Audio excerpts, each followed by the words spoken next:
Real Talk. Ang hit, hindi lang basta amoy, kalusugan din ang usapan. Uy, amoy pawis ka na ba? Pero teka, amoy lang ba talaga yan? O may dapat nang baguhin sa lifestyle at kalinisan mo? Ang body odor o ang heat ay normal pero kapag hindi na normal ang amoy, may dahilan yan. Bakit nagkakaroon ng body odor? Pawis plus bacteria equals amoy. Ang pawis mismo ay walang amoy pero kapag naghalo sa bakterya sa balat, boom! Lalabas ang hindi ka nais-nais na amoy.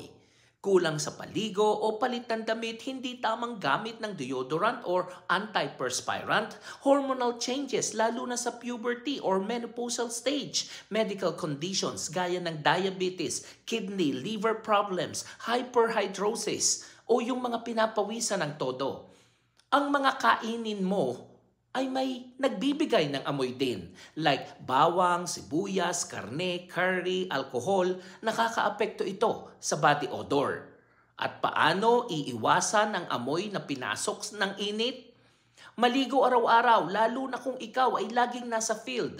Magpalit ng damit, hindi pwedeng rewear. Gumamit ng antiperspirant. Pinipigil nito ang pawis, hindi lang deodorant. Dahil tinatakpan lang nito ang amoy. Gupitin ang underarm hair, mas konting bakterya ang build-up nito. Iwasan ang pagkain na nagpapalakas ng amoy.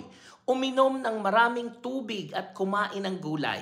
Magpa-check up kung sobra ang pagpapawis o may kakaibang amoy na. At ang real talk, ang amoy ng katawan mo ay hindi lang hygiene. Refleksyon ito ng kalusugan mo. Hindi sapat ang pabango. Kailangan malinis sa loob at labas ng katawan. Again, ako si Arlene at ito ang Health Real Talk. Have a nice day, everyone.